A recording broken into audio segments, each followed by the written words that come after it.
Issue based politics होनी चाहिए। मेरी कोई व्यक्तिगत दुश्मनी नहीं है श्री कुलदीप सिंह पठानिया जी के साथ। I have a great respect and regard for him, ठीक है, बट मुद्दों के ऊपर तो लड़ाई होनी चाहिए ना सर। मुद्दों के ऊपर सवाल जवाब तो होना चाहिए ना। No one above the law. डर भी लगता है कभी कि नहीं? नहीं सर, डर तो नहीं लगा कभी, आज तक नहीं। कभी बड़े बड़े लीडर ने धमकी दी लेंगे तुम्हें? हुई है बड़ी बार ऐसी चीज़ें, पर डर नहीं लगा।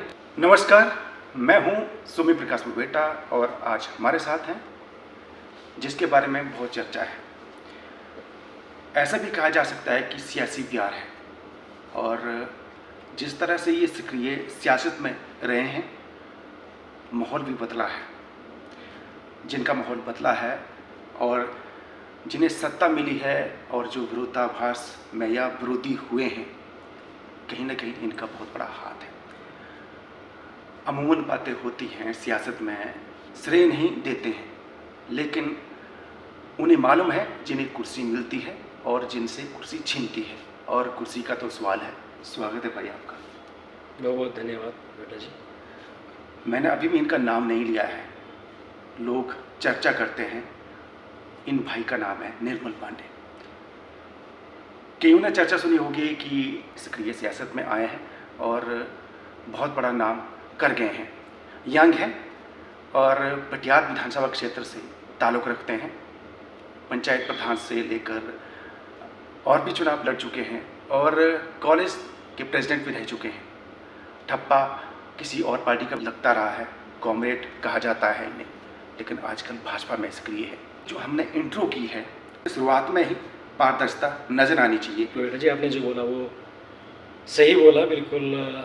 जो भी आपके पास जानकारी है बीइंग ए जर्नलिस्ट, वो बहुत सही है, ठीक है, कि वामपंथी विचारधारा से जुड़ा रहा हूँ कॉलेज टाइम में, यूनिवर्सिटी में, और पार्टी में काम कर चुका हूँ। 2019 में उससे अलग हो गया था, 1 अक्टूबर 2019 को।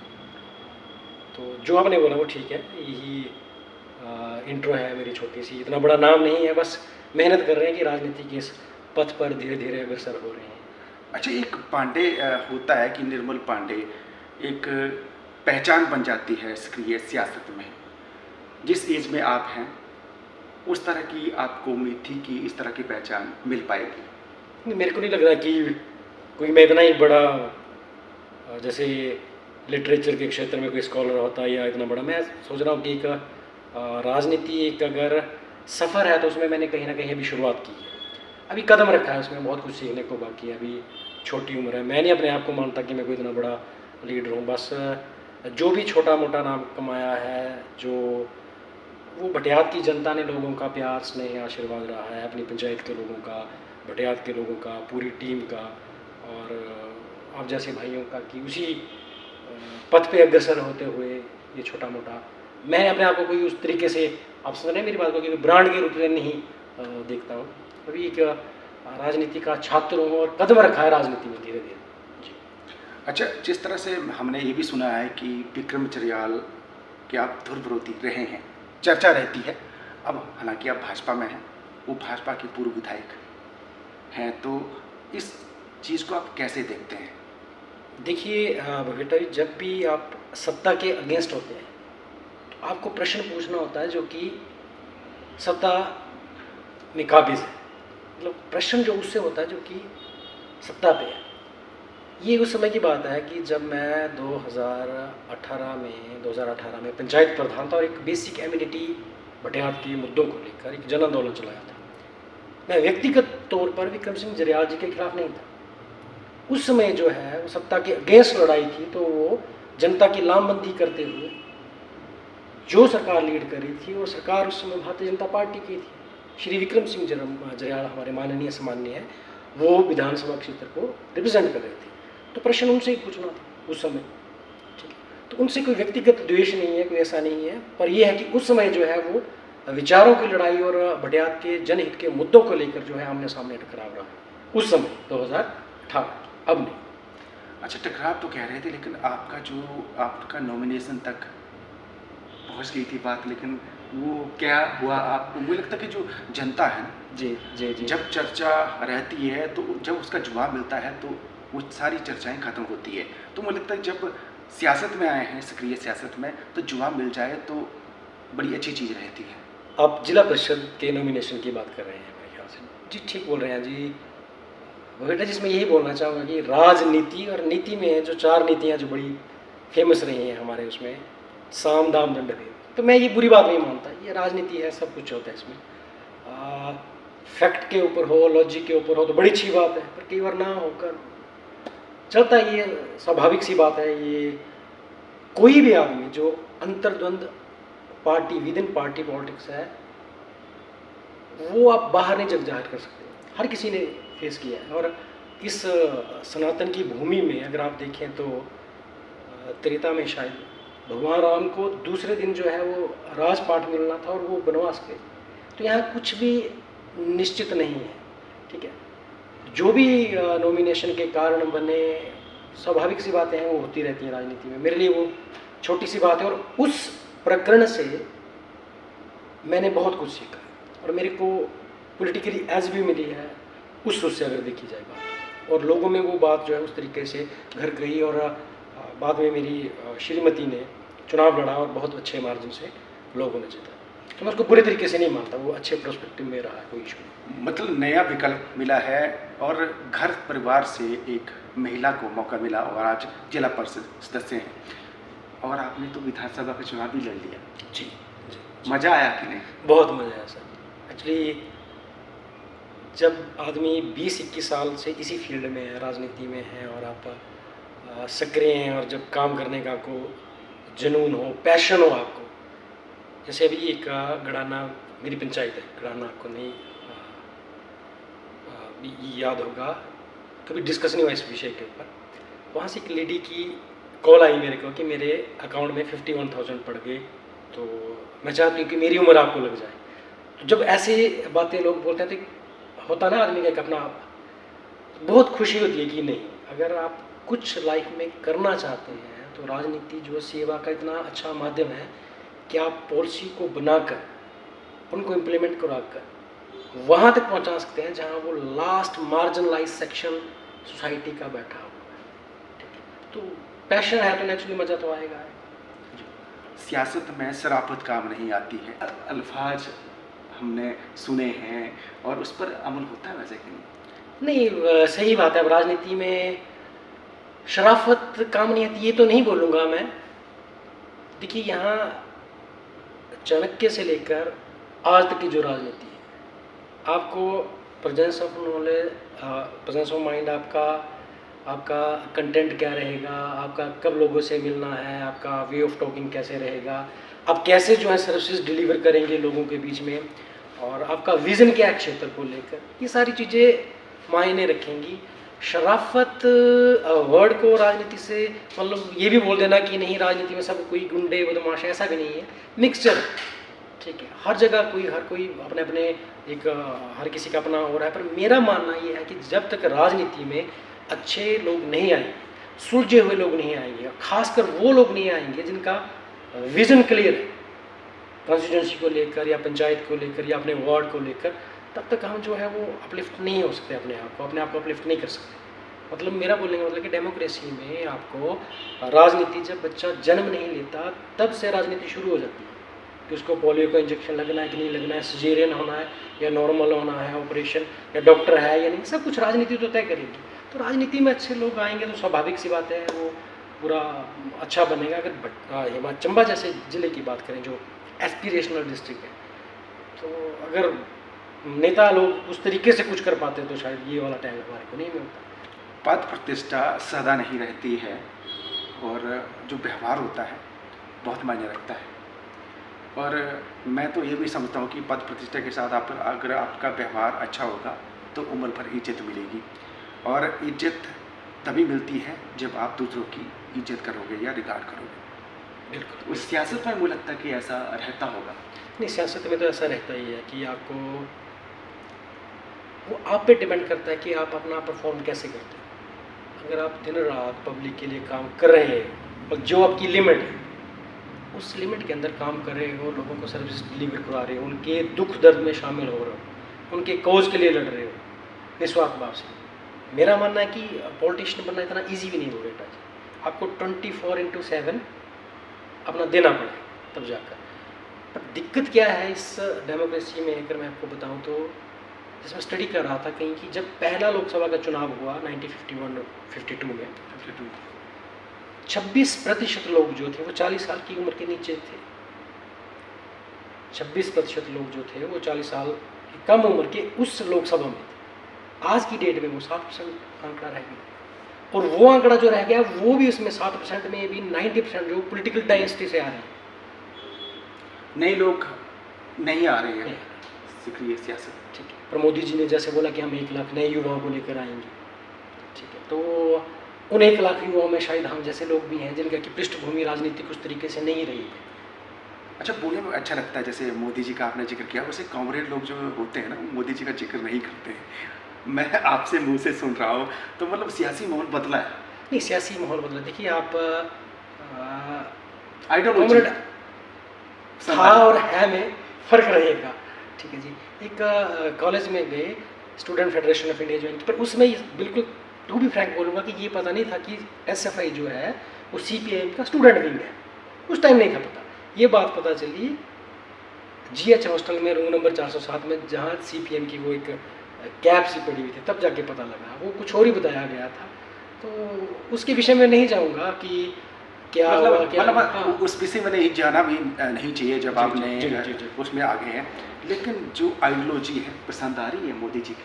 बिल्कुल सर, बिल्कुल। मेरे को क्यों सर, पूरे देश को पसंद आ रही है। अगर आप बात करें इंडिया की, आप स्वच्छ भारत मिशन को लेकर देख लें, आप उज्ज्वला योजना को देख कर ले लें, आप प्रधानमंत्री आवास योजना में 4 करोड़ जो घर दिए हैं पूरे हिंदुस्तान में वो देख लें, आप जो इलेक्ट्रीफाइड किए गए हैं रेलवे स्टेशन को देख लें, अपना नेशनल हाईवे में जिस तरह ग्रोथ हो रही है उसको देख लें, आप 370 का एब्रोगेशन हुआ उसको देख लें, आप 3 तलाक के मुद्दे को देखो कि किस तरीके से वो मुस्लिम बहनों के साथ न्याय किया गया, आप उसको देख लें। सबसे बड़ा कि 11th इकोनॉमी से 2014 में हम आज चौथे पायदान पर पहुँच गए हैं, ये बहुत बड़ी बात है। और जिस तरीके से हमारी जो विदेश नीति रही है उसमें कल्चर डिस्कोरा भी ऐड किया गया है, और जिस तरीके से फॉरेन पॉलिसी को और मजबूत किया गया है, काबिल तारीफ है इसे। हाँ, चूँकि आप विधानसभा का चुनाव लड़ चुके हैं और वर्तमान जो विधानसभा के अध्यक्ष हैं वो आपके मतलब उसी इलेक्शन में जीत कर अब विधानसभा अध्यक्ष हैं, तो कैसा चल रहा है विधानसभा का जो आपकी सिनेरियो या भटियात विधानसभा क्षेत्र का विकास हो रहा है कि नहीं? भटियात विधानसभा क्षेत्र का विकास जो अभी जिस मुद्दे पर कर रहे हैं, जैसे मेरे को एक माफ़ करिएगा मैं कुछ गलत बोल दूँ, आप भी मीडिया के छात्र ही बोलूँगा, भी सीख रहे हैं, सिखा रहे हैं, आपके पास भी BC के साथ एक्सपीरियंस है। मेरी भी विश्वविद्यालय में कोइंसिडेंट है कि जर्नलिज्म में डिग्री है, तो वहाँ एक स्ट्रिंगर है, मैंने उनसे कुछ पूछा, चौड़ी की बात कर रहा हूँ, भटियात विधानसभा क्षेत्र का जो मेन हब है, तो उन्होंने बोला कि विधानसभा अध्यक्ष जो है वो आप मेरे साथ कंपैरिजन नहीं हो सकता। मैंने उनको बोला कि मेरे साथ कंपैरिजन हो भी कैसे सकता है, वो 5वीं बार विधानसभा में पहुँचे हैं और 1985 से लेकर आज तक वो 9 चुनाव लड़ चुके हैं, 5 जीत चुके हैं, 4 हार चुके हैं। और श्री कुलदीप सिंह पठानिया एकमात्र मैंने ऐसे विधायक देखे हैं जिनको संघर्ष नहीं देखना पड़ा सके। एक थाली पे टिकट आ गई उनको 1985 में, मात्र 27 साल की उम्र में, और राजा जी ने उनको टिकट दी और उनको चुनाव लड़ाया। उन्होंने संघर्ष तो देखा ही नहीं कभी। और जो बात जो 9 टर्म बहुत होती है सर, 1985 में मैं 2 साल का था, जो डेवलपमेंट आज से 15 साल पहले हो जानी चाहिए थी वो आज हो रही है। आज भी चक्की जैसे गांव हैं, रखेड़ जैसे गांव हैं, ठीक है, जहाँ सड़क की सुविधा नहीं है, जहाँ हर बार यही बोला जाता है कि हम अगली बार आएंगे, गाड़ी लेकर आएंगे, पर नहीं आते। आज भटियात में ऑन कैमरा रिकॉर्डिंग बोल रहा हूँ सर, 70% जो सब सेंटर है, 43 सब सेंटर है भटियात में, वहाँ 90% जो है वो डॉक्टर है ही नहीं, जो मेडिकल हेल्थ ऑफिसर MHO वो है ही नहीं। सबसे बड़ी जो ओवरबर्डन PSC है पूरे डिस्ट्रिक्ट की वो ककीरा है, उसमें लगभग 26-27 हज़ार पॉपुलेशन के ऊपर एक PSC और एक डॉक्टर है, ठीक है। आप यहाँ से आलम लगा लें कि नैनीखड़ से ये जो मेल चून समलेव के लिए बैलेट आती है, वहाँ एक HRTC की बस आती है, एक PHC नहीं, एक CHC नहीं, ठीक है। और जैसे ग्राउंड के लिए आप बोले, खेलने के लिए बोले, एक भी कोई उस लेवल का ग्राउंड है। मोतला ग्राउंड के लिए पैसा सेक्शन हुआ था, पिछले 5-7 साल से वो जद्दोजहद चली गई। सियुंता कॉलेज के लिए जो गिफ्ट डीड की गई थी, 11B की ज़मीन गिफ्ट डीड हो चुकी थी कॉलेज के अंदर, वो वहाँ से शफल करवा के राजनीतिक फ़ायदा उसका हो, क्योंकि उधर जो है विधायक महोदय का, अब जो मौजूदा विधायक महोदय है, उनकी ज़मीन लगती है सारी, तो वहाँ वो शफल कर दिया गया है। विकास हुआ है भटियात में 2-3 लोगों का, और उन 2-3 लोगों के मुद्दे को लेकर हम कंटिन्यू पिछले कुछ टाइम से फेसबुक के माध्यम से और सड़कों के माध्यम से जनता की लामबंदी करते हुए सड़कों पर भी उतरे हैं कि एक दो आदमियों के करोड़ों के हिसाब से मनरेगा में, अदर हेड में बिल लगे, और बड़ा कुछ हो रहा है भटियात। मतलब हिमाचल के चंबा डिस्ट्रिक्ट की टॉप मोस्ट कंस्टिट्यूंसी जो बनी हुई है, जितने भी ब्यूरोक्रेट्स हैं पूरे डिस्ट्रिक्ट के, वो नतमस्तक हो रहे हैं। माईवे हाईवे यही प्रोफाइल जो है जारी हो रहा है। जिन स्ट्रिंगर की बात कर रहा था मैं, मेरे भाई साहब वो भी सुन रहे होंगे, तो मैंने उनको बोला कि मेरा कंपैरिजन श्री कुलदीप सिंह पठानिया जी के साथ नहीं हो सकता, क्योंकि मैं विधायक नहीं रहा। अगर मैं विधायक होता तो मेरा कंपैरिजन आप मेरे काम को उनके साथ पर मुझे लगता है कि जब इलेक्शन लड़ा होता है, मैं ऐसे ही पूछ रहा था क्योंकि नेचुरली आप जैसे इलेक्शन फाइट किया है, तो जब एक कॉलम होता है उसमें प्रत्याशी थे, तो मुझे लगता है उसमें आपका नाम भी था और उनका नाम भी था। और जब इलेक्शन में फाइट करके कोई जीतता है, तो मुझे लगता है कि कंपैरिजन होना चाहिए। और बड़ी बात है कि हम ये कहते हैं कि कुर्सी सदा नहीं रहती है, और ये जो ऊपर वाला है ना, ऊपर वाले के हाथ में जो पावर है ना, अगर इंसान लेने पड़े तो मुझे लगता है इंसान और भगवान फर्क नहीं रहेगा। तो मुझे लगता है कि भगवान नहीं बनना चाहिए। ऊपर वाले के आगे हमेशा नतमस्तक होकर जब आप काम करते हैं तो ऊपर वाला भी आशीर्वाद देता है।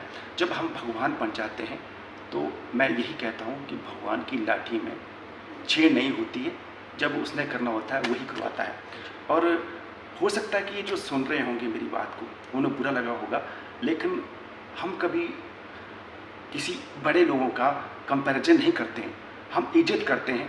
लेकिन जब ओहदे को लेकर ना, जब दिमाग में चीज़ें चल जाती है कि मैं बहुत बड़ा आदमी हूँ, बड़ा ऊपर वाला ही बनाता है, और जब छोटा बनाना होता है तो पता नहीं क्या चीज़ें हो जाती है। अगर मौका मिलता है तो ऊपर वाले का आशीर्वाद समझ के काम करना चाहिए। अगर कोई मेरी तरह या कोई गरीब आदमी अगर कुछ अच्छा कर रहा होता है तो मुझे लगता है कि अप्रिशिएट करना चाहिए, ना कि उनको नीचा दिखाने की कोशिश करनी चाहिए। जब नीचा दिखाने की कोशिश होती है तो मुझे लगता है कि जब नेगेटिव करने की कोशिश होती है तो नेगेटिव तो उसी इंसान का हो जाता है जो सोचता है कि इसका नेगेटिव करना है। हमारे माइंड में तो कुछ होता ही नहीं है, क्योंकि हमारा काम है, मेरा वर्क है, क्योंकि मेरा रिजिक है, इसी से मेरा प्रोफेशन चलते हैं। और मैं तो यही बोलूँगा, क्योंकि जब हम बोलते हैं तो बुरा लग जाता है कि हम पूछते हैं, क्योंकि मेरा काम पूछना है, मैं पत्रकार हूँ। और अगर ऊपर वाले ने मौका दिया है बड़े बड़े ओहदे देकर तो सही इस्तेमाल होना चाहिए। अगर निर्मल पांडे अगर हमारे साथ बैठे हैं तो इनकी एक काबिलियत है, लोगों ने प्रधान बनाया है, उसके बाद पत्नी जिला परिषद सदस्य हैं, कुछ ना कुछ अच्छा किया होगा, अन्यथा हमने कई देखे हैं लोगों ने प्यार दिया है तभी आगे उभर पाए हैं। तो मैं कंपैरिजन फिर भी नहीं करूँगा, क्योंकि कंपैरिजन ऊपर वाला करता है, हम तो सिर्फ चर्चा कर सकते हैं।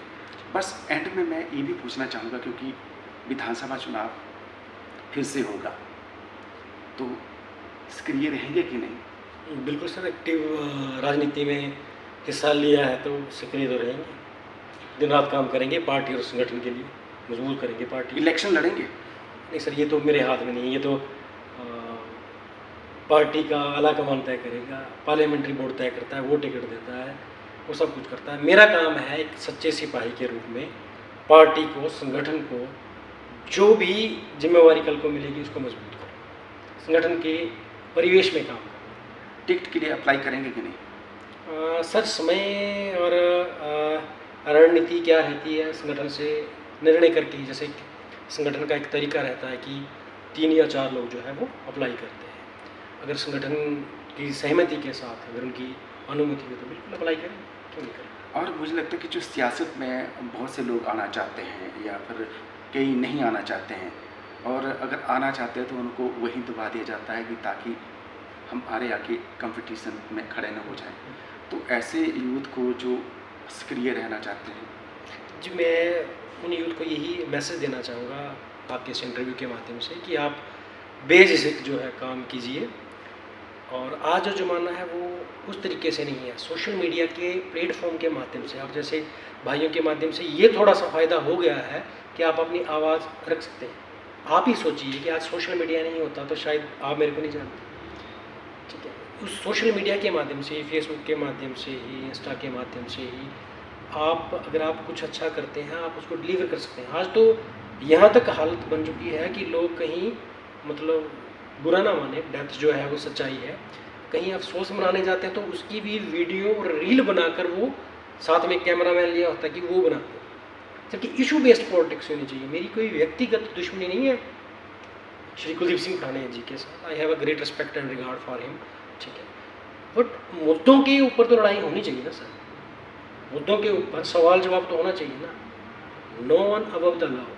हमारे अध्यक्ष महोदय की अगर पिछला भाषण सुने तो छात्र संसद को संबोधित कर रहे थे वो पुणे में, और वहाँ बोल रहे हैं कि मैं 9 इलेक्शन लड़ चुका हूँ और 10वीं की तैयारी है, और कर रहे हैं वो छात्र संसद को संबोधित। दूसरा उन्होंने एक मिसलीड फैक्ट दिया कि 23,000 करोड़ जो रेवेन्यू है वो चंबा जिला अकेला देता है हर साल, ठीक है। मैं चाहूँगा कि आप जैसे जो पत्रकार महोदय कभी उनकी प्रेस कॉन्फ्रेंस हो तो उसके ये विद फैक्ट पूछा जाए कि वो 23,000 करोड़ आपके पास डेटा कहाँ से है, ठीक है। आज के यूथ से मैं ये बोलूँगा कि पढ़े लिखें, पढ़ना लिखना भी ज़रूरी है। इवन कि कॉन्स्टिट्यूशन में कहीं नहीं लिखा गया कि आपके पास आप अनपढ़ हैं तब भी आप चुनाव लड़ सकते हैं, जीत सकते हैं। पर मेरा मानना क्या, पढ़े लिखें, फैक्ट के ऊपर आपके परिवेश में क्या हो रहा है और सामाजिक सरोकारों के मुद्दों को लेकर जनता की लामबंदी करते हुए ऐसी पार्टी को ज्वाइन करें जो कि राष्ट्र हित को सर्वोपरि मानती हो, ठीक है, राष्ट्र हित को आगे रखती हो। ऐसी पार्टी के साथ मिलकर एक देश की दिशा को परिवर्तन करने में एक अहम रोल। अच्छा पांडे जी, डर भी लगता है कभी कि नहीं? नहीं सर, डर तो नहीं लगा कभी, आज तक नहीं लगा। कभी बड़े बड़े लीडर ने धमकी दी नहीं, कि नहीं देख सर। लेंगे तुम्हें? नहीं हुआ सर, बड़ी हुआ। मैं वो चीज़ें यहाँ नहीं ऑफ द रिकॉर्ड बता दूंगा आपको, हुई है बड़ी बार ऐसी चीज़ें, पर डर नहीं लगता। पर जो धमकी दे रहे हैं मुझे लगता है कि देख भी रहे होंगे, भगवान से बड़ा कोई नहीं हो सकता है, और डरता वही है जो धमकी देता है। और जब ऊपर वाले की धमकी आती है ना, आपकी रोंगटे खड़े हो जाएंगे। बस यही कहूँगा। बहुत बहुत धन्यवाद।